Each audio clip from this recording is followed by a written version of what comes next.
अस्सलामु अलैकुम वरहमतुल्लाहि वबरकातुहू। इन्नल हम्दुलिल्लाह नहमदुहु व नस्तईनुहु व नस्तगफिरुहु व नऊज़ु बिल्लाहि मिन शुरूरि अनफुसिना व मिन सय्यिआति अअमालिना। मैं यहदिल्लाहु व युद्लिल फला हादिय लहु व अशहदु अल्ला इलाहा इल्लल्लाह व अशहदु अन्न मुहम्मदन अब्दुहु व रसूलुहु अम्मा बअद। வானங்களையும் பூமியும் தக்க காரணத்துடன் அரை நாட்களில் படைத்த அழகுற ஆட்சி புரிகின்ற ஏக இறைவனுக்கே புகழ் அனைத்தும் என்று போற்றி புகழ்ந்தவனாகும். மேலும் வார்த்தைகளில் சிறந்தது அல்லாஹ்வுடைய வார்த்தையாகும். வழிகாட்டுதலில் சிறந்தது எம்பெருமானார் நபிகள் நாயகம் ஸல்லல்லாஹு அலைஹி வஸல்லம் அவர்களுடைய வழிகாட்டுதலாகும்.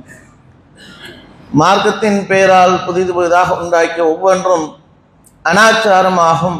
ஒவ்வொரு அனாச்சாரமும் வழிகேடாகும். ஒவ்வொரு வழிகேடும் நரகத்திற்கு இட்டு செல்லும் என்று எம்பெருமானார் நபிகள் நாயகம் ஸல்லல்லாஹு அலைஹி வஸல்லம் அவர்கள் மக்களுக்கு எச்சரித்தவர்களாக தனது உரையை ஆரம்பம் செய்வார்கள். அதுபோல் உங்களுக்கும் எனக்கும் எச்சரித்தவராக இந்த ஜும்மா உரையை ஆரம்பம் செய்கின்றேன். எல்லாம் அல்ல அல்லாஹ்வின் நல்லடியார்களே, இஸ்லாம் என்கின்ற இந்த ஓரிரை கொள்கை உலகத்தில் எல்லா திசையிலையும் எதிர்க்கப்படக்கூடிய முதன்மையான ஒரு கொள்கையாக இருந்து கொண்டிருக்கின்றது. உலகத்தில் எத்தனையோ கொள்கை கோட்பாடுகள் சித்தாந்தங்கள் இருந்தாலும் அவை அனைத்தையும் விட மக்களால் அதிகமாக எதிர்க்கப்படக்கூடிய ஒன்று இந்த இஸ்லாமிய கொள்கை மட்டும்தான். உலகத்தில் எந்த திசையிலும் எந்த மூலை முடுக்கிலும் எதிர்க்கப்படாமல் இல்லை என்று சொல்லும் அளவுக்கு இந்த மார்க்கம் எதிர்க்கப்பட்டு கொண்டிருக்கின்ற என்றால் அது இந்த கொள்கைக்கான மிகப்பெரிய ஒரு ஆகச் சிறந்த ஒன்றாக இருக்கு. இது இன்று மட்டுமல்ல, இது ஒவ்வொரு காலகட்டத்திலும் நீங்கள் எடுத்து பார்த்தீர்கள் என்றால் இந்த கொள்கை துவக்கத்தில் இருந்து மனிதன் படைக்கப்பட்ட காலம் முதல் கொண்டு இறைவனால் அனுப்பப்பட்ட அந்த தூதர்கள் இந்த மார்க்கத்தை எடுத்து சொல்லக்கூடிய நிலையில் இருந்து பார்த்தீர்கள் என்றால் கடுமையான எதிர்ப்புகள் கடுமையான பிரச்சனைகளை எதிர்கொண்டுதான் இந்த மார்க்கம் இன்று வளர்ந்து கொண்டு நம்மளை எல்லாம் அடைந்திருக்கின்றது. இப்படி அடைந்திருக்கக்கூடிய இந்த மார்க்கம் இன்றும் நாம் வாழக்கூடிய பகுதிகளிலும் நாடுகளிலும் எதிர்க்கப்படுது என்றால் அது வைக்கக்கூடிய முதன்மையான குற்றச்சாட்டுகளை இதை எப்படியாவது ஒழிக்க வேண்டும், இது எப்படியாவது இல்லாமல் ஆக்க வேண்டும், இந்த கொள்கையை குறைப்படுத்த வேண்டும் என்பதற்காக பல குற்றச்சாட்டுகளை சுமத்துவார்கள். பல்வேறு குறைகளை கண்டறிந்து நாங்கள் சொல்கின்றோம் என்று வாதங்களை வைக்கக்கூடியவர்களாகவும் இருப்பாங்க. அதுல இன்றைக்கு எடுக்கக்கூடிய முதன்மையானது என்ன என்றால் இஸ்லாம் பெண்களுக்கு வழங்கியிருக்கக்கூடிய அந்த உரிமைகள் இஸ்லாத்துல முற்றிலுமாக இல்லை. பெண்களை இஸ்லாம் அடிமைப்படுத்தி வைத்திருக்கின்றது. இஸ்லாம் பெண்களை ஒரு போக பொருளாக வைத்திருக்கின்றது. இஸ்லாம் பெண்களுக்கு எந்த ஒரு அடிப்படை உரிமையும் சுதந்திரத்தையும் வழங்காமல் இருக்கின்றது என்று இந்த இஸ்லாத்தை குறைப்படுத்துவதற்காக இஸ்லாத்தை நேசிக்கக்கூடிய மக்கள், இஸ்லாம் குறித்து ஒரு நடுநிலையாக பேசக்கூடிய மாற்று மதத்தவர்களிடத்திலிருந்து ஒரு வெறுப்பை ஏற்படுத்த வேண்டும் என்பதற்காக கூட இந்த வாதத்தை தான் வைக்கக்கூடியவர்களாக இருப்பாங்க. ஏனென்றால் இஸ்லாம் இன்னைக்கு அபரித விதமாக வளர்ந்து கொண்டிருக்கிறது. அப்படி மக்களிடத்துல வெகுவாக கவரப்பட்டு ஈர்க்கப்பட்டு இந்த கொள்கை பல மக்களிடத்தில் சென்று இஸ்லாத்தை தழுவக்கூடியவர்கள் அதிகமாக இருக்கிறாங்க. பார்க்கிறாங்க அதனுடைய வளர்ச்சியுடைய விகிதம், அதனுடைய அந்த கொள்கையுடைய பின்பற்றக்கூடிய மக்களுடைய வாழ்வியலை பார்த்து இதை கட்டுப்படுத்த வேண்டும் என்றால் அதற்கான காரணத்தை அலசி ஆராய்ந்து இன்னைக்கு என்ன செய்யறாங்கன்னு சொன்னா அதுல முக்கியமா இந்த பெண்கள் சார்ந்த விஷயங்களை கையில் எடுக்கக்கூடிய ஒவ்வொரு காலகட்டத்திலும் இதை இலக்காக வைத்திருக்கிறாங்க. அதை வைத்து செயல்படக்கூடியவர்களாக இருந்து கொண்டிருக்கிறாங்க என்பதை பார்க்க முடியுது. ஆனால் இஸ்லாம் பெண்களுக்கான உரிமைகளை எந்த அளவுக்கு வழங்கி இருக்கின்றது, எந்த அளவுக்கு இஸ்லாம் பெண்களுக்கு முன்னுரிமை கொடுத்திருக்கிறது என்பதையெல்லாம் நாம் மார்க்க ரீதியாக எடுத்து பார்த்தால் இதையெல்லாம் நாம் அறிந்து கொள்ளக்கூடிய நிலையில இஸ்லாம் பெண்களுக்கு என்று வழங்கியிருக்கக்கூடிய உரிமைகள், அதற்கான முன்னுரிமைகள் பல ஏகப்பட்ட நிகழ்வுகளை நம்ம காண முடியும். அல்லாஹ் திருமறை குர்ஆன்ல சொல்லி காட்டும் போது இறை நம்பிக்கையாளர்களுக்கு, மோமீன்களுக்கு முன்மாதிரியாக சொல்லக்கூடியதுல இந்த மரியல் இஸ்லாம் அவர்களையும் ஆயிஷா அம்மையார் அவர்களையும் சொல்லக்கூடிய நிகழ்வு எல்லாம் பார்க்க முடியும். இரண்டு பெண்களையே முன்மாதிரியாக, இறை நம்பிக்கை உடையவர்களுக்கு இரண்டு பெண்களை முன்மாதிரியாக காட்டுறான். இறை நம்பிக்கை கொண்டிருக்கீங்களா, நீங்கள் அல்லாஹ்வை மட்டும் வணங்குகின்றீர்களா, அல்லாஹ்வை ஏற்றுக்கொண்டிருக்கின்றீர்களா? இப்படி ஏற்றுக்கொண்டிருந்தால் நீங்கள் இவர்களை நீங்கள் முன்னுதாரணமாக கொள்ளுங்க. ஏன்? இவருடைய அந்த வாழ்வியல், அந்த நடைமுறை, பிரவுனுடைய மனைவியாக இருந்து கொண்டு மிகப்பெரிய ஒரு அரசனாக, அந்த நாட்டின் வல்லரசாக இருந்து கொண்டு அவருடைய நீ மனைவியை பார், அவர்களிடத்தில் இருக்கக்கூடிய அந்த பண்புகளை நீ பார் என்று அந்த பெண்களை அல்லாஹ் உதாரணமாக காட்டும். பெண்களை இஸ்லாம் மதிக்கல, இஸ்லாம் பெண்களை அடிமைப்படுத்துது, பெண்களை அவர்களுக்கான எந்த உரிமையும் கொடுக்கலன்னு குற்றச்சாட்டு வைக்கிறாங்களே. இப்படி வைக்கக்கூடிய இந்த மாதிரியான வாதத்திற்கு நாம் அறிந்து கொண்டு அதற்காக பதில் சொல்லக்கூடிய ஒரு சூழலையும் உருவாக்கணும். இன்னைக்கு இதைத்தான் நம்மளை பின்பற்றி கொண்டிருக்கக்கூடிய நேரத்துல ஒவ்வொருத்தரையும் இஸ்லாத்தை விட்டு வெளியேற்றுவதற்குண்டான நிகழ்வுலாம் நடக்குது. இஸ்லாமியருடைய உரிமைகள் பறிக்கப்படுவதற்காக திட்டம் இன்றளவு நாம் பேசிக் கொண்டிருக்கக்கூடிய இந்த வினாடி ஒரு திசையில இதற்காக ஆயத்தமாய் கொண்டிருக்கிறான், இதற்காக திட்டத்தை வகுத்து கொண்டிருக்கிறான். அப்ப இதை நாம் அறிந்து கொள்ளக்கூடிய ஒரு சூழலை உருவாக்கினாத்தான் மக்களுக்கு மத்தியில் இருக்கக்கூடிய அந்த வெறுப்பு பிரச்சாரத்தை விதைத்து வைத்திருக்கிறாங்களே, அதை கலைந்து மக்களிடத்தில் ஒரு சுமூகமான ஒரு தீர்வை எடுத்து ஏற்படுத்த முடியும். அதை நாம் அறிந்து கொள்ளக்கூடிய நிலையாக இருக்கும். அதாவது நீங்க பாத்தீங்கன்னா அல்லாஹ் இரண்டு பெண்களை முன்மாதிரியாக காட்டுறான். அப்படி காட்டக்கூடிய எதற்கு காட்டுறான்? அந்த கொள்கையில் உறுதியாக இருந்து, அந்த கொள்கையில எந்த அளவுக்கு இந்த உலகத்துடைய ஆசாபாசங்களை எல்லாம் அனுபவிக்கக்கூடிய ஒரு சூழல் இருந்து கூட அவர்கள் நினைத்த அடிப்படையில் வாழலாம். அப்படி வாழக்கூடிய பிரவுனுடைய அந்த இடத்துல இருக்கிறாங்க. அவருடைய மனைவியாக இருந்து கொண்டு அவ்வளவு ஒரு பதவியில் இருக்கக்கூடிய நிலையில் இருக்க நினைத்த அளவுக்கு வாழலாம் தானே. நினைத்த அடிப்படையில் அவருடைய வாழ்வியலை அமைத்துக் கொள்ளலாம். ஆனால் இந்த உலகத்தில் நாம் நினைத்த போது இன்பத்தை அனுபவித்துக் கொள்ளலாம், நினைத்த அடிப்படையில் வாழ்ந்து கொள்ளலாம். ஆனால் இந்த உலகத்தோடு அந்த இன்பம், அதனுடைய சுகபோகங்கள் எல்லாம் நிறைவடைந்து விடும். ஆனால் மறுமையில நான் வெற்றி அடைவதாக இருந்தால், ஆனால் அல்லாஹ்விடத்துல நான் வெற்றியாளராக மாற வேண்டும், அல்லாஹ்வுடைய சன்னிதானத்தில் நிற்கக்கூடிய நிலையில் என்னை காப்பாற்றக்கூடியது இந்த கொள்கைதான். நான் அல்லாஹ்வை மட்டும் வணங்கக்கூடிய ஒன்றாக இருந்தால், இந்த கொள்கையின் அடிப்படையில் வாழ்ந்தால் தான் என்னால் என்ன செய்ய முடியும், நான் மறுமையில வெற்றி அடைய முடியும், அல்லாஹ்வுடைய சன்னிதானத்தில் ஒரு கண்ணியமான ஒரு நிலையை நான் அடைய முடியும் என்பது உறுதியாக இருந்தான். அதுல அல்லாஹ் அவர்களை பெண்களை உதாரணமாக சொல்லி காட்டுகின்றான் என்றால் இதுல பாரபட்சமே இல்லை. நீ பெண்களை மற்ற ஏனைய சமுதாய மக்களிடத்தில் பார்த்தால் முன்னிலைப்படுத்தக்கூடியவர்களாக இருக்கிறாங்களான்னு சொன்னா பெண்களுக்கான உரிமையை பற்றி பேசுவாங்க. பெண்களுக்காக உரிமைகள் அந்த அளவுக்கு தேவைப்படுது, நீ பெண்களுக்கு சுதந்திரத்தை வழங்குவோம் அப்படின்னு சொல்லக்கூடியவர்கள், பெருந்துரிமை பேசக்கூடியவர்கள் எதை பற்றி பேசுவாங்கன்னு சொன்னா அவர்களுக்கு ஆடை சுதந்திரம் வழங்கல, அவர்களுக்கான ஆடை சுதந்திரம் வழங்கப்படுதா இஸ்லாத்தை என்று சொல்லும் போது இஸ்லாத்துல சொல்லக்கூடிய ஒரு குற்றச்சாட்டு இதை எடுத்து வச்சிருப்பாங்க. பெண்கள் நினைத்த அடிப்படையில ஒரு ஆடை அனுபவிக்க முடியுதா? நீங்கள் பர்தாவை போட்டு அதுல ஹிஜாப் என்ற பெயரை போட்டு அவருடைய ஆடை சுதந்திரத்தை நீங்க மறுக்கிறீங்க, நீங்க அவர்களுக்கான எந்த ஒரு உரிமையும் கொடுக்கல என்று ஆடையை அரைகுறையாக அனுபவித்து போடுவதையும் அதை போட்டு மகிழ்வதையும் ஆடை சுதந்திரமாக நினைத்துக் கொண்டிருக்கிறான். அதையே ஒரு பெருமையாக பேசக்கூடியவர்களாக இருக்கிறான். ஒரு ஆடை சுதந்திரம் கூட இஸ்லாத்துல இல்ல. அப்படிப்பட்ட ஒரு நிலையில் ஆனால் எங்க சமுதாய மக்களை பாருங்க, நான் என் பிள்ளைகளுக்கு எப்படி சுதந்திரத்தை கொடுத்திருக்கேன், என் பிள்ளைகளை நான் எப்படி வளர்த்திருக்கிறேன் பாருங்கன்னு சொல்லி இன்னைக்கு பேசக்கூடியவர்கள் ஏராளமாக அதிகரிச்சுக்கிட்டே இருக்கிறாங்க.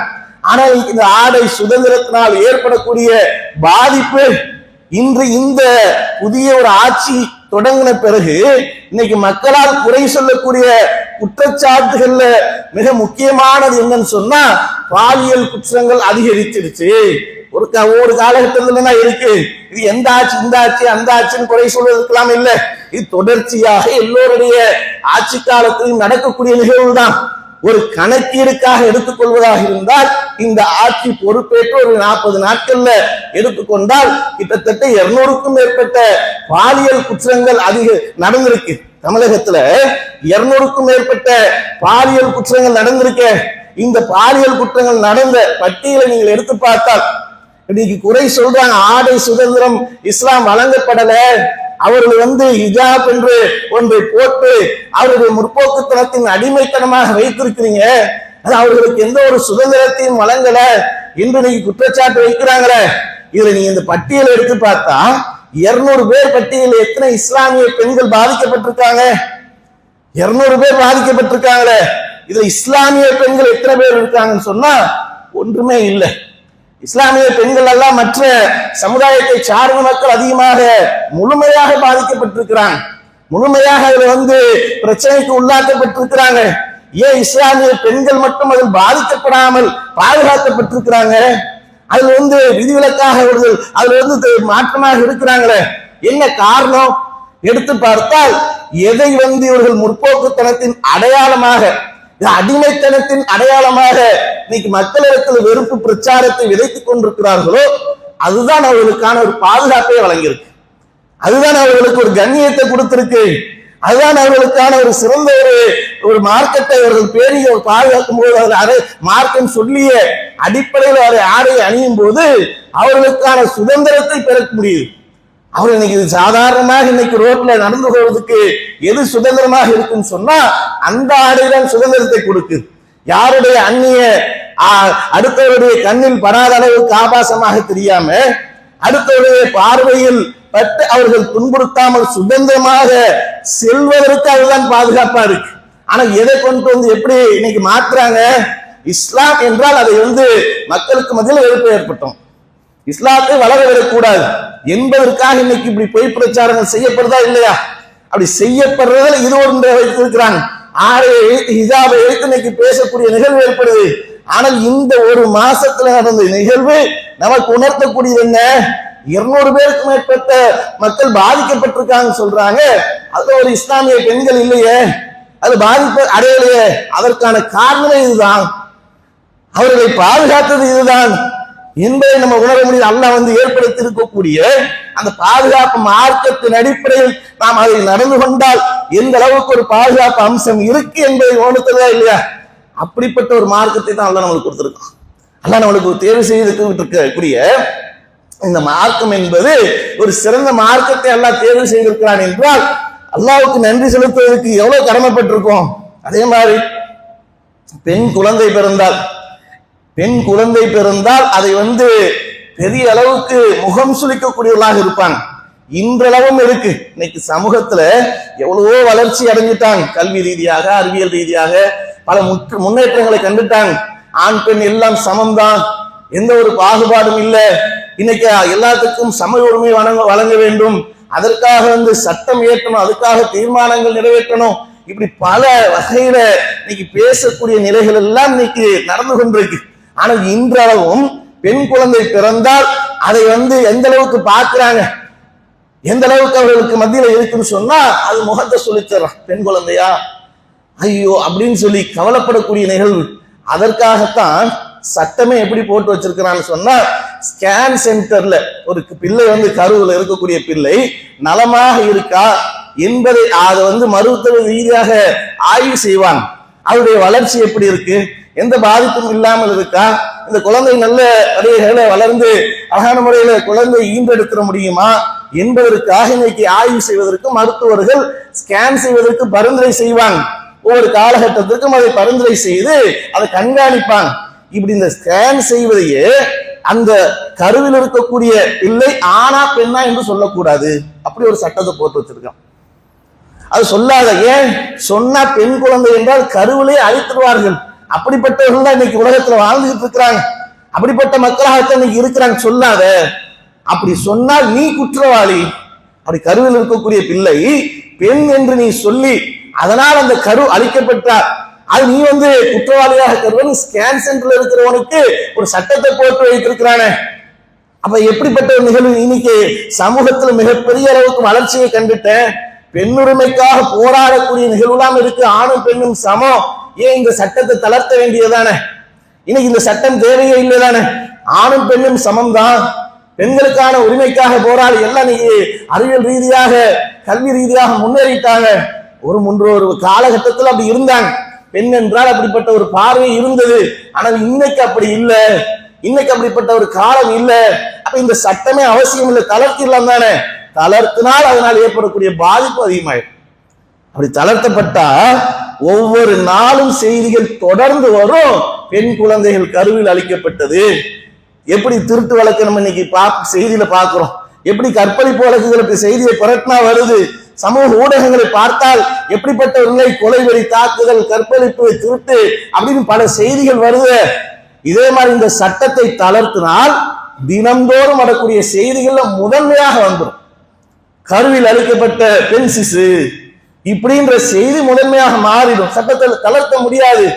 ஆனா அதே இஸ்லாம் சொல்லியிருக்கக்கூடியது எப்படின்னா, பெண் குழந்தை பிறப்பது என்பது சுப செய்தி என்று மார்க்கம் இஸ்லாம் சொல்லுது. அல்லாஹ் சொல்லி காட்டுறான், உங்களுக்கு பெண் குழந்தை பிறந்தால் அது சுப செய்தியாக இருக்கு என்று அல்லாஹ் சொல்லி காட்டுறான் என்றால் எப்படிப்பட்ட ஒரு மார்க்கமாக இருக்கு.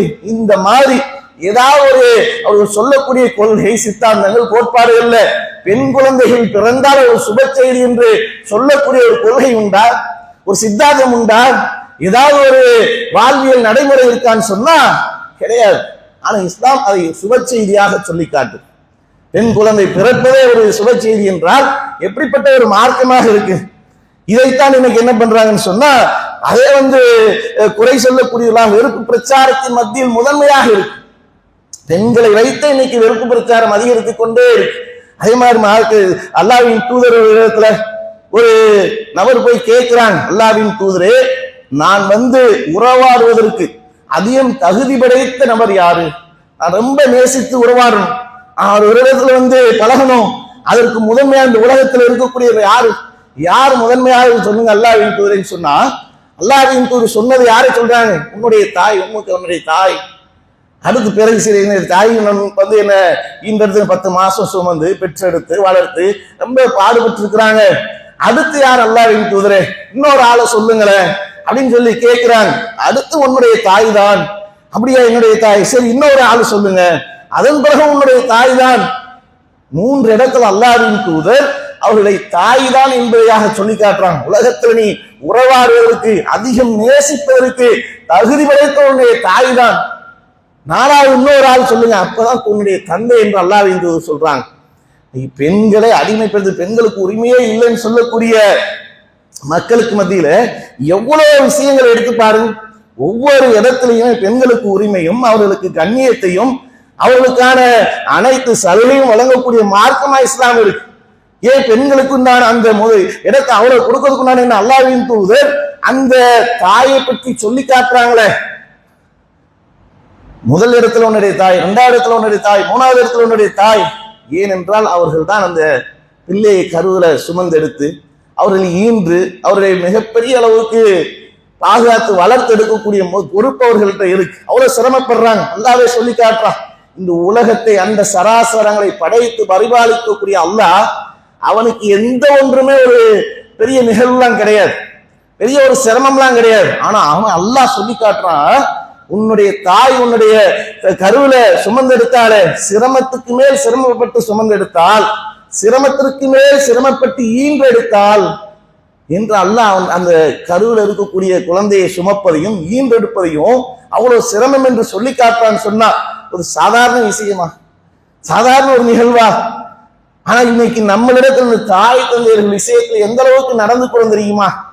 இன்னைக்கு மக்களுக்கு மத்தியில மிகப்பெரிய ஒரு கவலைக்குரிய விஷயம். இஸ்லாம் பெண்களுக்கான உரிமைகள் வளர்ந்திருக்கு, அவர்களுக்கு கண்ணியத்தை கொடுத்திருக்கு. அதையே வைத்து இவன் இன்னைக்கு எதிரிகள் ஒரு பிரச்சாரத்தை, வெறுப்பு பிரச்சாரத்தை ஏற்படுத்துறான். அதற்கு நம்ம பதில கொடுக்கணும். அதை தாண்டி இந்த கொள்கையை அல்லாஹ் வளர்த்தெடுக்க போதுமானவனாக இருக்கிறான். எவ்வளவு பிரச்சனைகளா இருந்தாலும் சரி, அவனுடைய ஜோதியை பரிபூர்ணப்படுத்துவதற்கு அல்லாஹ் போதுமானவனாக இருக்கிறான். யார் மூலமாக பரிபூர்ணப்படுத்துவான்? இது அவர்லாம் கிடையாது. அல்லாஹ்வுக்கு ஒன்றுமே இல்லை.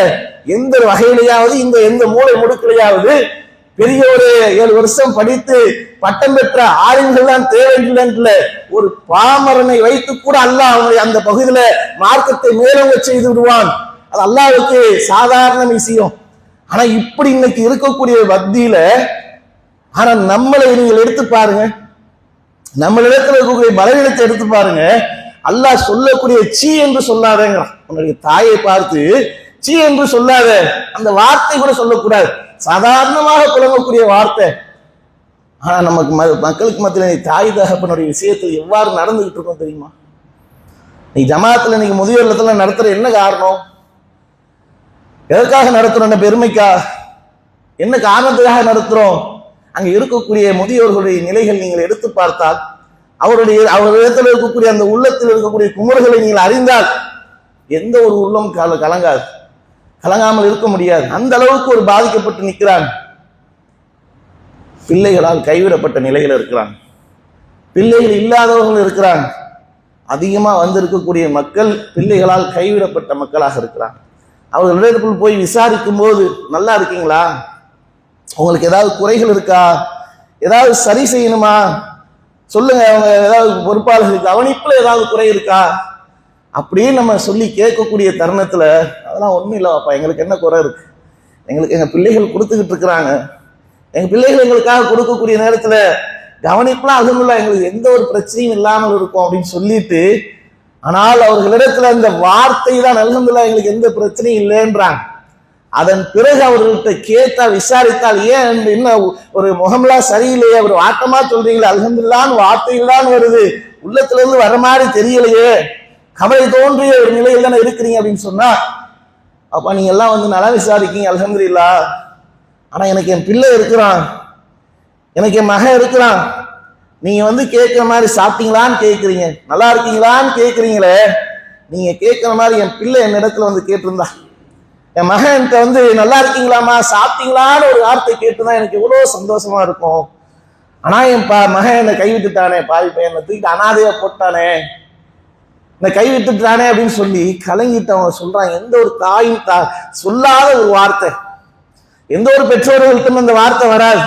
ஒரு பிள்ளையை பெற்றெடுத்து வளர்த்தவர்களை உருவாக்கியவர்களை இன்னைக்கு அழகுபடுத்தி பார்த்துக்கிட்டு இருக்கிறோம்னு சொன்னா, அவர்கள் நம்மளை மாட மாளிகையில் வைத்து தங்க ஆபரணங்களை போட்டு அழகுபடுத்துவார்கள் என்று எந்த ஒரு பெற்றோர்களிடத்திலும் அந்த எண்ணம் இருக்காது. என்ன இருக்கும்? கடைசியில் தளர்ந்து போன நேரத்தில், ஒரு தள்ளாத நேரத்தில் எனக்கு உறுதுணையாக இருந்து நான் மரணித்து விட்டால் எனக்கு அவன் தொழுகை செய்து அடக்கம் செய்து என்னை வந்து எனக்காக துவா செய்யும், என் மரணத்திற்கு பிறகு எனக்கு துவா செய்யணும், இதான ஒவ்வொரு பெற்றோர்கிட்டையும் இருக்கும். ஆனா அந்த அம்மா சொல்றாங்க, நான் மௌத்தா போயிட்டா என்னுடைய ஜனாசாவை என் பிள்ளைகிட்ட கொடுத்துடாதீங்க, தயவு செய்து கொடுத்துடாதீங்க, நீங்க எப்படி பார்த்தீங்களோ அதே மாதிரி நீங்க பார்த்துக்கோங்கன்றாங்க. எந்த தாய் தகப்பன் அந்த வார்த்தையை சொல்லுவாங்க யோசிச்சு பாருங்க. ஆனா அந்த அம்மா சொல்றாங்க, என் ஜனாசாவை என் பிள்ளைகிட்ட கொடுத்துடாதீங்க அப்படின்னு, நீங்களே பார்த்த மாதிரி அடக்கம் செய்திருங்க, நீங்களே எங்களுக்காக துவா செய்யும், பிள்ளைகள் கொடுத்து என் பிள்ளைகளுடைய அண்ணோடு கொடுப்பாங்க, அந்த பிள்ளைகளை எனக்கு துவா செஞ்சா போதும், என் பிள்ளை பெற்றெடுத்த பிள்ளைகிட்ட கொடுக்காதீங்க. இவ்வளவு ஒரு மன வேதனை இருந்தா சொல்லுவாங்க. யோசிச்சு பாருங்க. இது ஒரு புறம். பெண்களை வைத்து வெறுப்பு பிரச்சாரம் செய்யறாங்க அப்படின்னு ஒரு பக்கம் ஆதங்கப்பட்டால், நம்ம இஸ்லாம் வந்து பெண்களுக்கு அவ்வளவு உரிமையை வழங்கியிருக்கு அப்படின்னு சொல்லி ஒரு பக்கம் நம்ம பெருமையா பேசி அதற்காகவே பிரச்சாரமாக செய்வது ஒரு புறம். ஆனால் நம்மளிடத்தில் இருக்கக்கூடிய பலவீனம் என்ன? அல்லாஹ் சொல்லக்கூடிய அந்த வார்த்தை சீ என்று சொல்லாதன்னா இன்னைக்கு கொண்டு வந்து கையில விட்டுட்டு போயிடுறாங்க. ஒவ்வொரு நேரத்துல சில நேரத்துல போன் வரும், போன் போட்டு முதியோர்ல சேர்க்கணும் அப்படின்னு சொல்லி கேட்பாங்க. அப்படியா, யாரை சேர்க்கணும்? இல்லை ஒரு தெரிஞ்சவங்கன்னா யாருங்க? இல்லைங்க அம்மா தான். அம்மாவை கொண்டு வந்து சேர்க்கணுங்கிறியப்பா, அம்மாவை நீ தானே பார்க்கணும், அம்மாவை பார்க்கறது கடமை ஒன்ட்டு தானே இருக்கு அப்படின்னு சொன்னா, இல்லை பாய் பார்க்கணும், இல்லை என்னால் பார்க்க முடியல அப்படின்னு சொல்லிட்டு அல்லாஹ்வுடைய தூதருக்கு இந்த சமுதாயம் எவ்வளவோ அநீதி அக்கிரமங்கள் அநியாயங்கள் செய்திருக்கு. ஆனால் அல்லாஹ்வின் தூதர் அந்த சமுதாயத்தை எப்போதும் சபித்ததே கிடையாது, கோபப்பட்டது கிடையாது.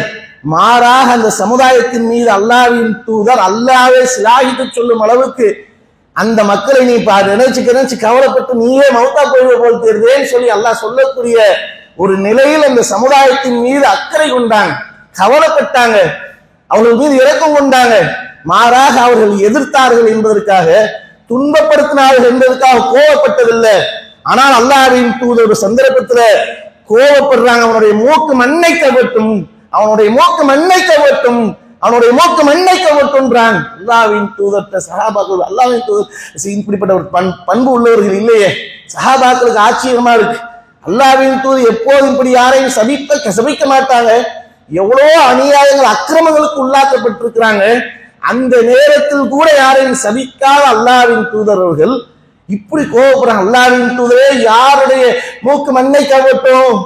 யாருக்கு தாய் தகப்பன் பெற்றோர்கள் 2 பேர் இருந்து, தாயோ தந்தையோ 2 பேர் இருந்து, 2 பேரில் ஒருவர் இருந்து அவர்களுக்கு பணிவிடை செய்யாமல் இருக்கின்றானோ, அதன் மூலம் சொர்க்கம் செல்லாமல் இருக்கின்றானோ, அவனுடைய மூக்கு மண்ணை கவட்டும், அவன் நாசமா போகட்டும்ன்றான். இப்படி பெற்றோர்கள் விஷயத்துல சொல்லியிருக்கிறாங்களே, நம்முடைய நிலையை வச்சு பாருங்க. சின்ன பிள்ளையாக இருக்கும்போது நம்ம பேசும்போது, மழலை குரல்ல பேசும்போது அப்படியே ததும்பி பேசுவோம், கேள்விகள் கேட்போம், உலகம் புதுசா இருக்கும். அந்த உலகத்தை பார்க்கும்போது ஒவ்வொன்றும் புதுவிதமாக இருக்கும். பல கேள்விகள் பெற்றோர்கள்ட்ட கேட்போம், அது என்ன இது என்னன்னு. அதை கேட்கறத மனமுகந்து அதை சொல்லி கொடுப்பாங்க. சிறுநீர் கழித்தால் அதை மன மகிழ்ச்சியோடு சுத்தப்படுத்துவாங்க, மலம் கழித்தால் அதை மன மகிழ்ச்சியோடு சுத்தப்படுத்துவாங்க. அதையே பெருமையா சிறுநீர் கழிச்சுட்டான்னு பேசி மடியில உட்கார வச்சு போட்டா அதையே ஒரு பெருமையா பேசிட்டு போய் சுத்தப்படுத்திக்கிட்டு இருப்பாங்க. ஆனா இன்னைக்கு பெற்றோர்கள் பெரியவர்களாக மாறின பிறகு, அவர்கள் அந்த முதியவர்களாக தளர்ந்து போன பிறகு, தள்ளாத நிலையில அவள் சிறு பிள்ளையாக அந்த உலகத்தை அறிந்து பக்குவப்பட்டிருந்தால் தெரியாது. காது கேட்காது. நம்ம சொல்லுவோம், ஏதாவது விசாரிப்பாங்க, விசாரித்தா காது கேட்காதனால திரும்ப கேட்பாங்க, என்னப்பா சொன்ன, என்னமாப்பா சொன்னீங்க அப்படின்னு கேட்பாங்க. அப்படின்னு நம்மளுக்கு வரும் பாருங்க எரிச்சல். ஒரு வார்த்தையை திருப்பி கேட்டா கடுமையான எரிச்சல் ஏற்படும், கடுமையா கோவப்படுவோம். சொன்னா கேட்க மாட்டேன், திரும்ப திரும்ப திரும்ப ஒரே பேசிக்கிட்டே இருக்கே, காதலே விழுக மாட்டேதுன்னு கடிந்து பேசுவோம். அப்படி வெறுப்பை காட்டுவோம். காட்டுறோமா இல்லையா? வயசான பிறகு அவங்களுக்கு குழந்தைதான், பக்குவம் அடைந்த ஒரு குழந்தை, அவ்வளவுதான். பலவீனப்பட்ட ஒரு குழந்தை, அவ்வளவுதான். அவர்கள் பேசக்கூடிய நேரத்தில் ஏதாவது ஒரு கேள்வியை கேட்டா கூட நம்மளால பொறுத்து கொள்ள முடியலையே. அதே அவர்கள்தான் நாம் சிறு பிள்ளையாக இருக்கும்போது, ஒன்றுமே உலகம் தெரியாத ஒரு நிலையில் இருக்கும்போது பல விஷயங்களை சொல்லி கற்றுக் கொடுத்து வாழ்வியலை உருவாக்கி கொடுத்தார். அவர்களிடத்துல நீ கடுமையா நடந்து அல்லாஹ் சீன்னு சொல்லாதேங்க. உரிமையை பற்றி பேசக்கூடிய நாம் அல்லாஹ் சொல்லக்கூடிய, அல்லாஹ் நம்மளுக்கு வழிகாட்டிருக்கக்கூடிய, அல்லாஹ்வின் தூதர் எதை நம்மளுக்கு போதித்திருக்கின்றார்கள் அந்த அடிப்படையில் பெண் உரிமையை மற்றவர்கள்ட்ட பேசக்கூடிய நாம், தாய்க்கும் தகப்பனுக்கும் கொடுக்கக்கூடிய அந்த உரிமையை கொடுப்பதுதான் இந்த உலகத்திற்கு பிறகு மறுமையில சொர்க்கம் செல்வதற்கும் ஒரு காரணியாக இருக்கு என்பதை உணர்ந்து கொண்டு அதன் அடிப்படையில் வாழக்கூடிய நன்மக்களாக நம்ம அனைவரையும் அல்லாஹ் ஆக்கி அருள் புரிவான பிரார்த்தித்து எனது முதல் உரையை நிறைவு செய்கின்றேன்.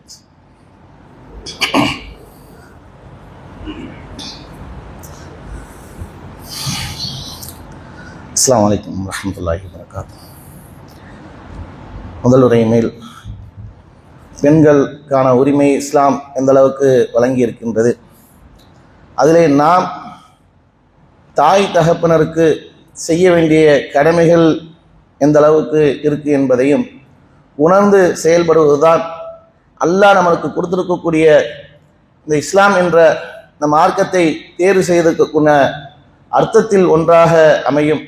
அந்த அடிப்படையில் சொர்க்கத்திற்கு செல்லக்கூடிய காரணிகள் அனைத்தையும் எதையுமே தவற விடாமல் அதில் நம்மை ஈன்றெடுத்த தாய்க்கும் தகப்பனருக்கும் செய்ய வேண்டிய கடமைகளையும் முழுமையாக செய்வதும் சொர்க்கத்திற்கு செல்லக்கூடிய ஒன்றாக இருக்கு என்பதை உணர்ந்து பெற்றோர்களுக்கு கொடுக்கக்கூடிய கண்ணியத்தையும் அரவணைப்பையும், சிறு பிள்ளையாக இருக்கும்போது நம்மளை எப்படி பராமரித்தார்களோ அதுபோல் நாமும் அவரை பராமரிக்கக்கூடிய ஒரு நிலையை உருவாக்க வேண்டும்.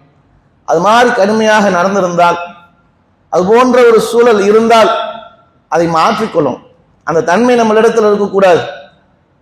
அந்த பண்பு என்பது நம்மளிடத்துல ஈமான் கொண்ட நம்மளிடத்தில் இருக்கக்கூடாது. அப்ப அந்த அடிப்படையில் நம்முடைய மார்க்கத்தை நாம் பண்படுத்தி கொள்ளக்கூடியவர்களாக இருக்கணும். அதே நேரத்தில் நமக்கென்று பல கடமைகள் இருக்கு.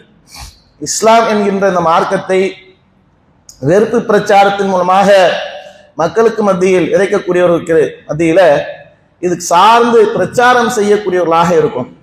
அதற்கு நம்முடைய ஜமாத்தின் சார்பாக ஒவ்வொரு காலகட்டத்திலும் ஏதாவது ஒரு செயல் திட்டத்தை எடுத்து மக்களுக்கு மத்தியில பிரச்சாரம் செய்து கொண்டிருக்கும். ஏனென்றால் சொல்லிக்கொண்டே இருக்கும்.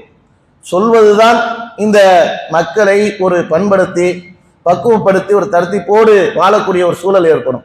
இதை சொல்லலை, இதை நிப்பாட்டிட்டோம் அப்படின்னு சொன்னா இன்னைக்கு கவன சிதறல் ஏற்படக்கூடிய ஒரு காலகட்டத்தில் நம்ம இருக்கிறோம்.